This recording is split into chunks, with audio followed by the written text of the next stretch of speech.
Hi, everybody. Hello there. I'm Jerry. And I'm Linda, and this is Gizmo. We're the Newcomers.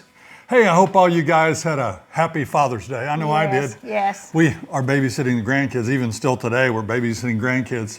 And we had a surprise visit from our son from South Carolina. So that was a lot of fun to see him pop through the door.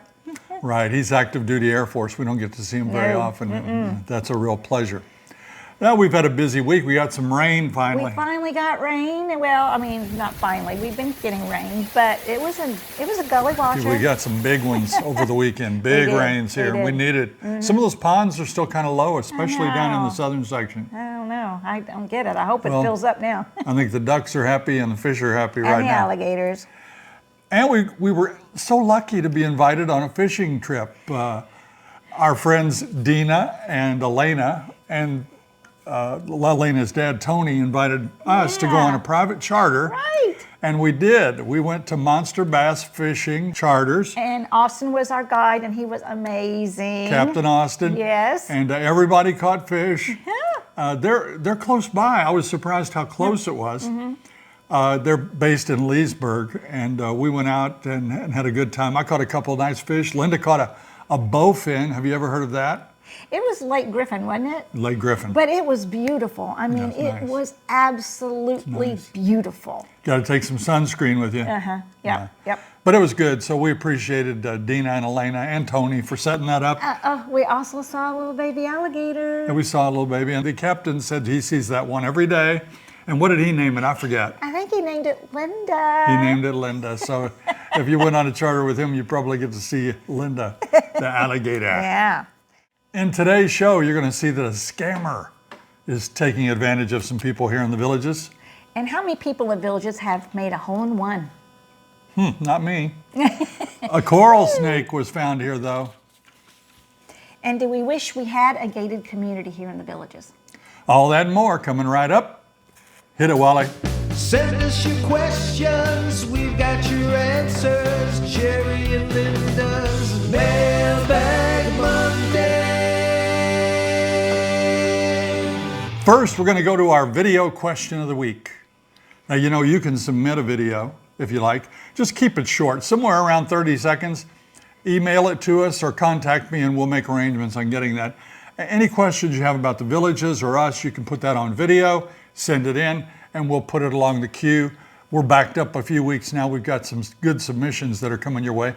But today, Alex and Frank have a good question. Hi, Jerry and Linda. My name's Alex. And I'm her father, Frank. And we have 2 dogs of our own. And really enjoyed when you mentioned the dog parks in your previous videos. How many dog parks are there in the villages? And most importantly, which one's Gizmo's favorite? We really enjoy your videos, and we'll see you when we get there. As far as the favorite dog park, let's let my buddy here answer that one. You know, I'm just not really that big a fan of dog parks. The one closest to us would be the Atlas Canine Dog Park. It's over pretty close to Belle Glade Country Club. Mom and Dad like to go there. But I'll tell you the truth, there's too many aggressive dogs. You know, they're always coming up and trying to smell me, and I don't know, I'm just not into it, so I go there once in a while, but I'm not crazy about it. But that would be my favorite one, the Atlas Canine Dog Park. All the dog parks are nice. They are. They're very nice. They have 2 areas usually, one for smaller dogs that are under 30 pounds, and then another area for the larger dogs over 30 pounds. And Gizmo's been to a few of them, and his favorite, as you can tell, was the Atlas, which is close to our home, and he really likes that park, but most of the time he just sniffs the edges. We get questions from people saying, we want to live close to a dog park. Well, we don't live close. It's a 10-minute cart ride to get there. So you just get in your golf cart, put your dog in the golf cart, go there and have a good time. You got to watch out when you're walking around. You'll step on a landmine, if you know what I mean. Yeah, you're not supposed to. Everybody's supposed to be really careful. You are, but you can't watch your dog every second when they're running here and there. And sometimes they'll drop them on the run. No. There are 8 actual dog parks, and some of them are called canine parks. So they're... so some are dog parks and some are canine parks? Yeah, that's what they said. Maybe at the canine park you could take your pet wolf. I guess so. So there's Mulberry Grove, and that's way up north. And there's Paradise Park and there's Brinson Perry, and that's by Seabreeze. Then there's Atlas, which is by us, Canine, off Moyer Loop.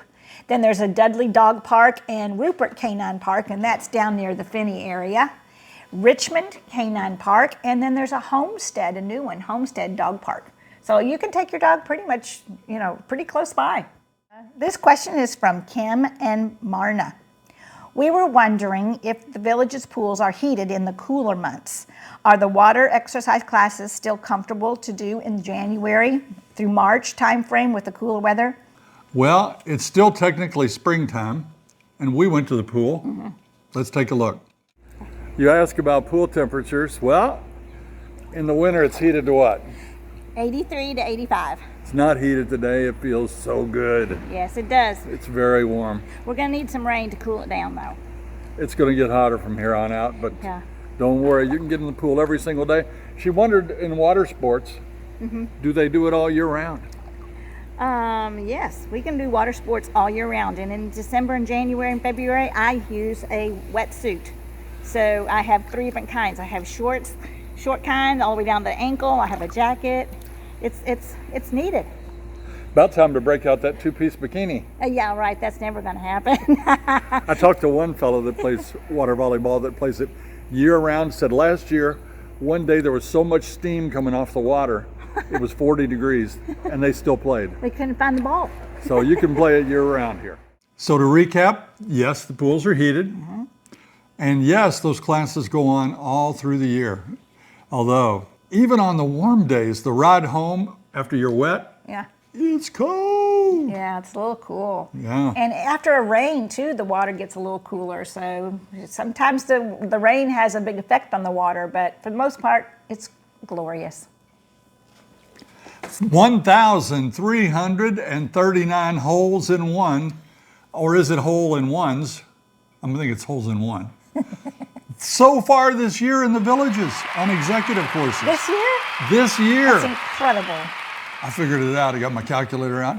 That's 8 holes in one every single day.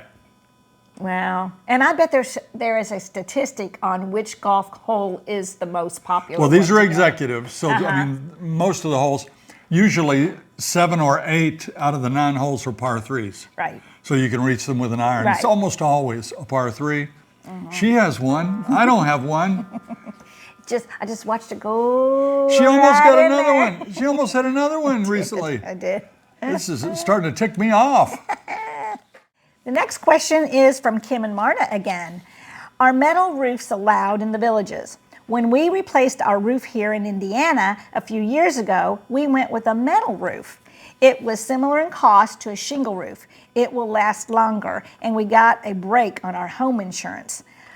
You are right about it lasting longer. I did call the companies and ask about metal roofs. They do have them available, but sometimes the villages, you have to go through a process.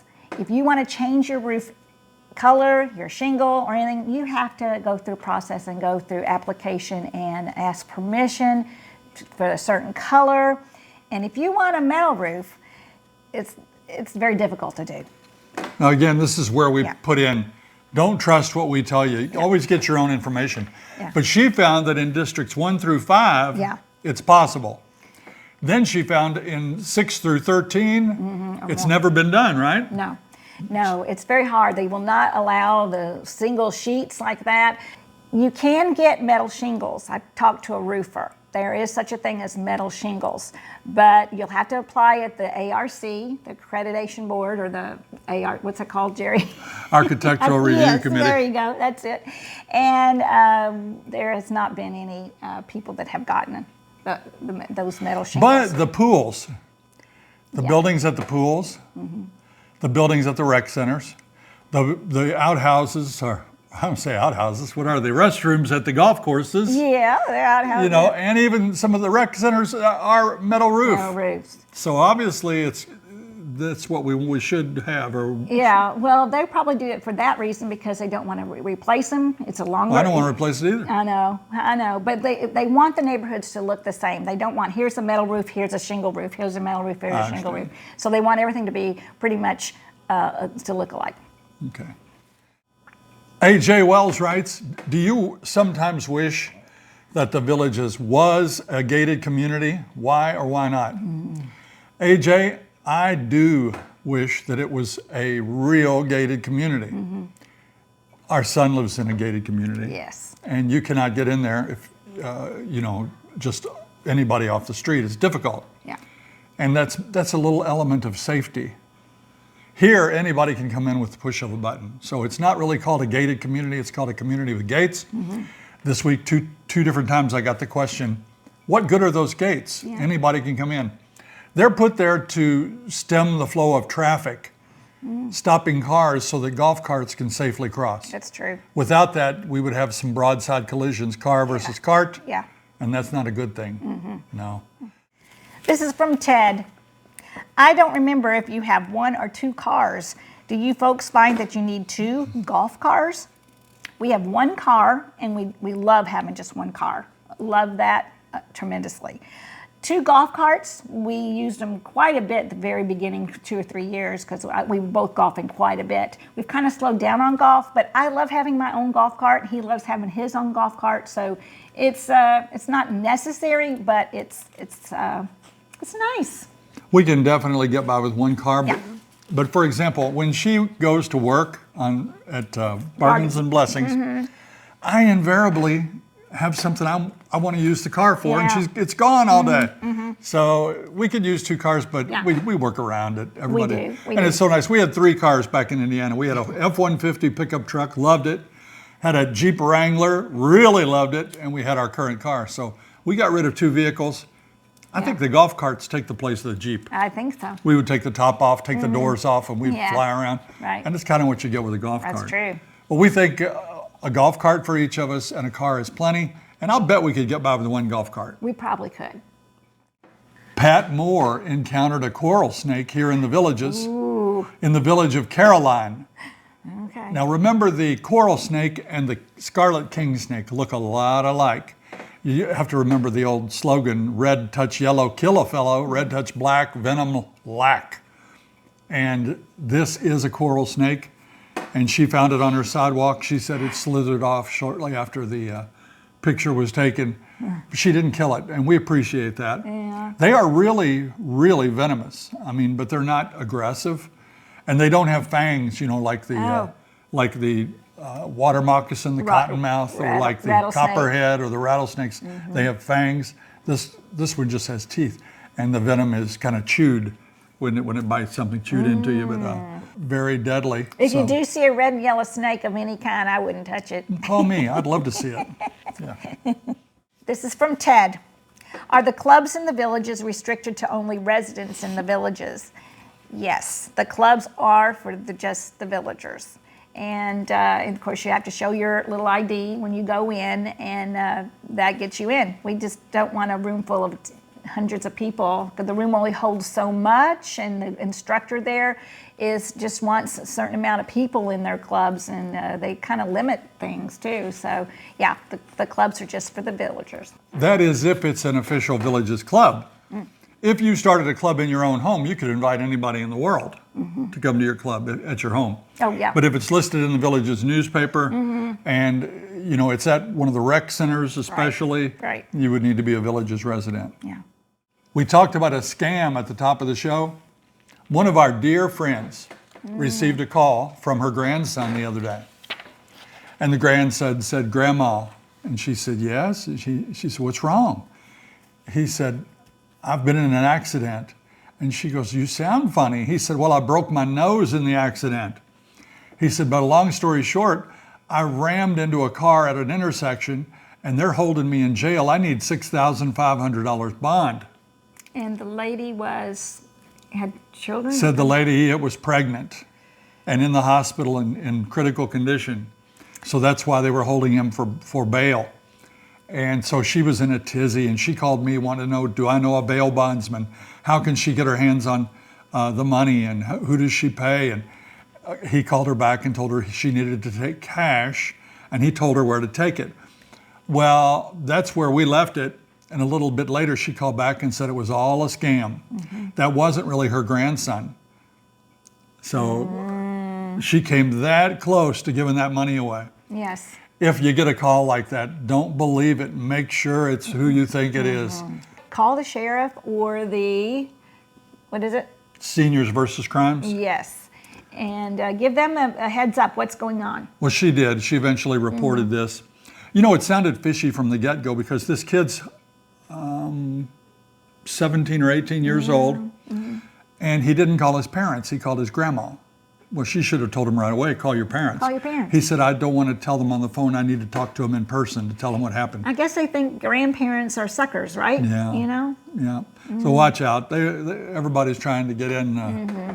get in our pocketbook. It's awful. It's awful. We talked to you about hairdressers and hairstyles because of that salty question a couple of weeks ago. I saw this post online and thought that you guys would appreciate it.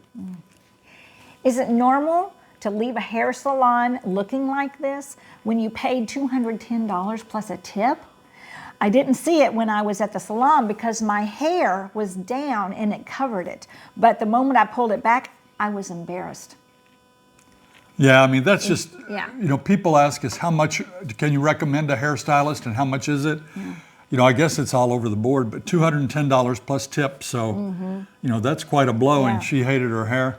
Well, it talks about something covering and she saw it. It could be the hair dye. I have gone to the hair place before, salon, and pulled my hair back and I had dye all over my head. That's And exactly what it was. And it took 2 to 3 or maybe more days to get rid of that. Yeah, she had it on her skin. around the Yeah, edges. so the last hair salon that I went to, they put Vaseline all on my head right through here to make sure that the dye comes off. So, you know, if your hairdresser is not putting some kind of a lotion or a Vaseline here before they do the dye, you might want to ask them to, because if not, you're going to end up with a big dye all across your face, and it takes about 3 days to get it off. So how do you recommend that newcomers and people that come here find a hairdresser?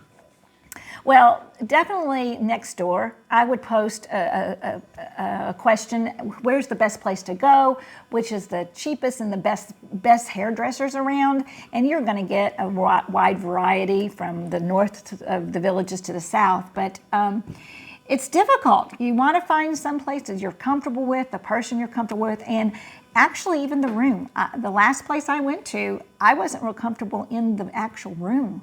They had no windows. And I didn't feel comfortable there.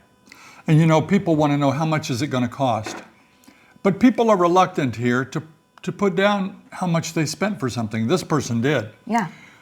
But that's helpful to know. You know, I see all the time people will talk about plantation shutters, and they were very reasonable.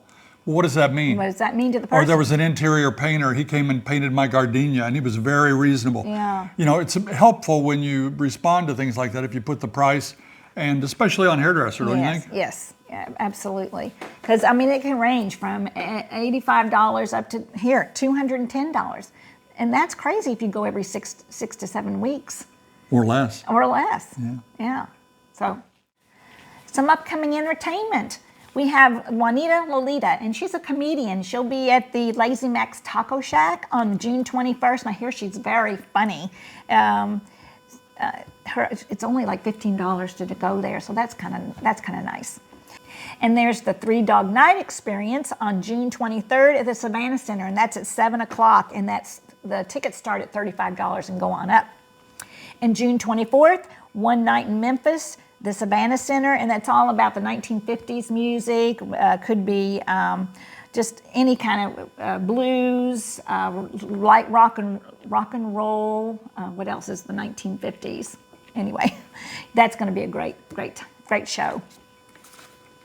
On June 24th, from 5 to 9 is the Car Club Showcase, and that's many kind of cars. There's the classic cars, the Porsche Club, the Corvette Club will be there, Convertible Club, the Motor Racing Fan Club, Mini Cooper. We have some friends that has a Mini Cooper, and a Camaro Club. So that's going to be a lot of fun, and there's a group called the High Tide with Michael Hayes, and he's the frontman guitar, and that's going to be a fun rock and roll night. Those calendar girls. Oh, yeah. You yeah. might have seen a movie like that. Yeah. That's tomorrow night and the next night. Going to be at the Savannah Center. it's going to have some partial nudity, so we want to warn you about that. Warn ya. I think we should interview them. What do you think? I don't know about that. Hey, do you like those word scrambles? Got another one for you this week. This one, let's give you the clue. There it is. And the clue is, it is super popular here in the villages.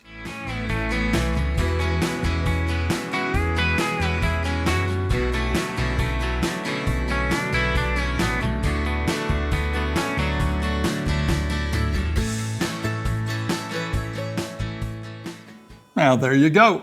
I hope you'll participate. Remember, if you do, don't put the answer in the response. Just let me know No that you answer. got it. Time for sweet and salty.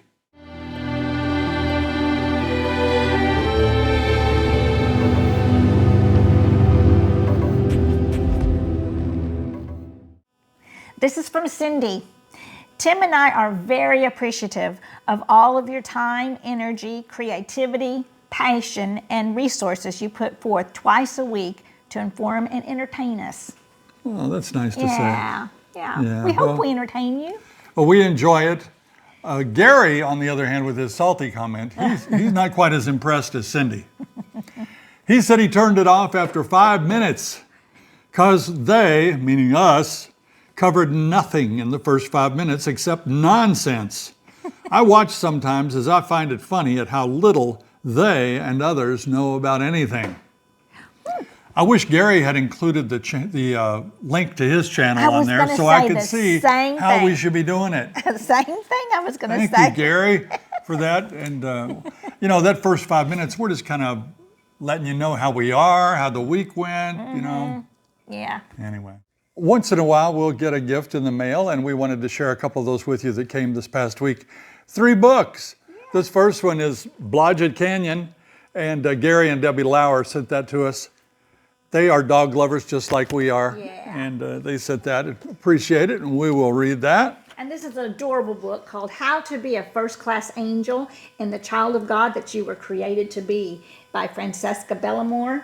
She's a villager, and I'm looking forward to reading that and sharing that with my grandchildren. And this one also about grandchildren. My grandchildren make me laugh, and this is by Elaine Williams. And they definitely make me laugh, but what a fun book. And also we might want to mention what we're wearing today, Jerry. Take a look at these awesome jerseys. We got these from a friend of ours, David Choudois. Is that right? Choudois. You remember back when we were guests on that Notre Dame Storytelling Day when they had the fundraiser?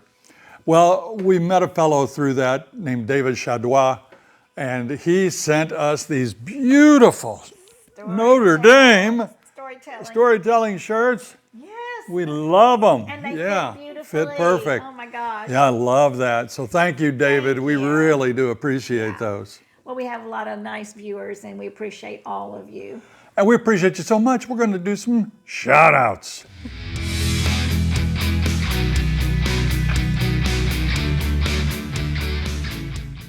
Joe Baroden invited us a little while back to come to their sunset pool party. And we met lots of great people down there at the Riverbend Rec Center. That was a good time. Yes, lots of good food, and it was a warm day, and it was going to be a beautiful sunset. A nice place to have a party right there at the pool. Yeah, and they had some really good food there too. Thanks, Joe, and thanks everybody. Rohay sent us this picture of her flag. That's a really big one. We just love people that fly Old Glory. About, I'm going to say 20 years ago, remember, I bought a giant flag like that. We still have it. We do. And I would like to put it out the window of my classroom and string it on the side of the school and let it hang down. I don't know where it came from. Have you seen the flags at those Thornton gas stations? I want one of those. Yeah. You could block our whole house with those things. Absolutely, 2 houses. But we do. We love it when we see the flag flying. Bill and Georgie Hitz bought a courtyard villa in the village of Mallory Square. We were playing golf over on Mangrove Course, and we're playing the 8th hole, I think, and somebody's yelling, Linda and Jerry. And we went over and these folks had walked to the edge of the pool. They saw us playing golf and wanted to meet us. And now they're here and they bought a house. Awesome. Yeah, congratulations. Yay. Richard and Claire visited the Villages recently. They stopped by on their way home from Disney. Hope you enjoyed your visit. The Cottrells met us over at Eisenhower Rec Center. We put out the call for people to come for a Q&A session. And they came over, and it was nice to meet them. And they sent me this picture, so thank you very much. Nice folks. Gizmo, it's time for you to wake up. Oh, there he is. It's your time. You ready?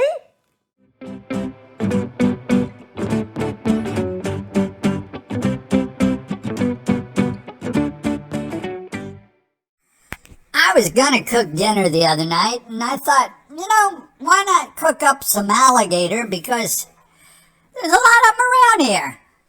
And then I remembered I can't do that, because all I have is a crock pot. A crock pot. There's a tailor down the road, you know, the person that makes clothes, and they made me a doggy suit, and it was a little bit tight. And I said, you know what, it's just too tight. I don't want any of your clothes. And as I walked out the door, he said, suit yourself. Suit myself? I can't suit myself. Dad was showing me all his tools. He had them out in the garage, and he pointed and said, there's my step ladder. I never knew my real ladder.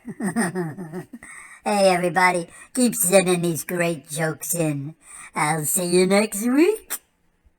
Good job. That's going to do it for this week's edition of Mailbag Monday. Be sure and tune in on Thursday. We are going live. 10 o'clock on Thursday morning, we're going live, and we hope you'll join us. If you haven't done it yet, please subscribe to our channel and follow us on Facebook. Until next time. See you when you get here.